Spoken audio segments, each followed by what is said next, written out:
Okey, hai, Assalamualaikum warahmatullahi taala wabarakatuh dan salam sejahtera. Hari ini bersama dengan 22 hari bulan 1 2025. Okey.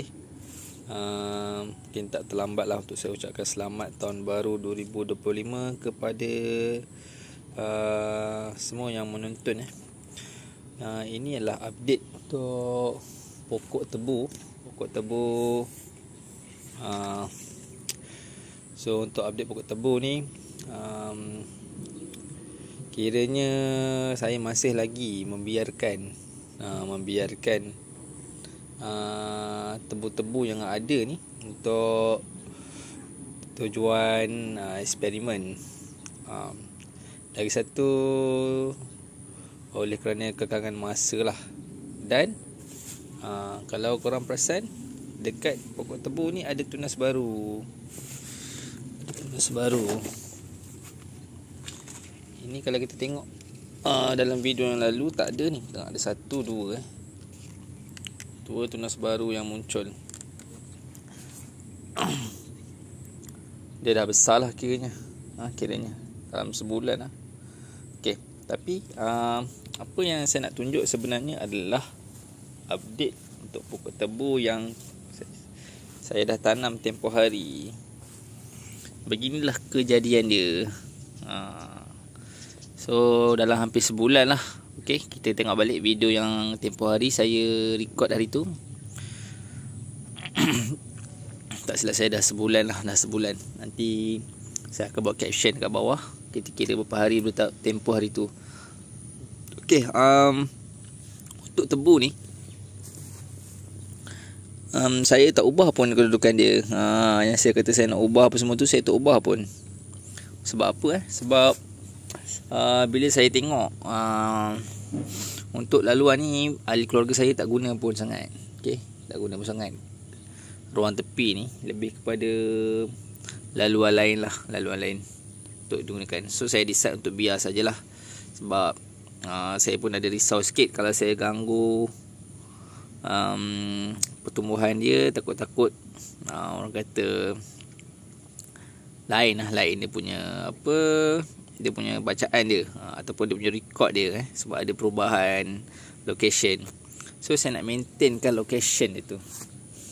Okay, alright.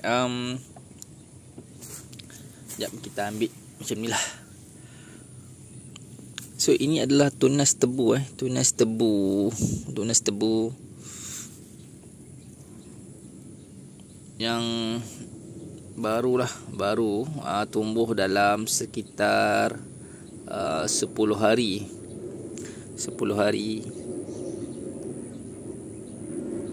So beginilah, bila kita dah pacak tebu ni, dia akan tumbuh macam ni. So menariknya, dekat bawah ni kita boleh tengok rekahan tebu ni. Mungkin oleh kerana dia lah macam biji benih lah kan. Dia bila dia tumbuh tunas tu, dia merekah. Dia keluar yang dalam ni pucuk baru. So kalau kita tengok, dalam ni pun ada lain ke? Tak ada. So kalau korang perasan, atas ni dah macam mati, and then dia tumbuh tunas baru. Right.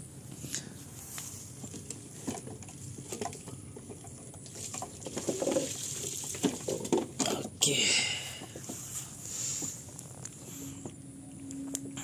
So sekarang dah hampir sebulan.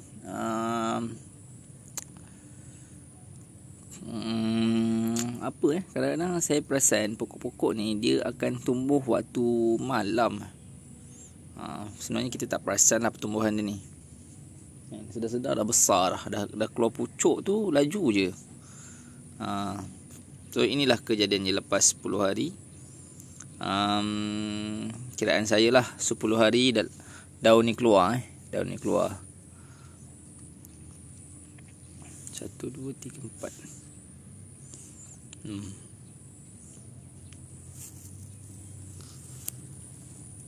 So kalau korang nak tanam tebu dalam sebulan, dia dah menunjukkan rekod ataupun prestasi yang macam ni lah.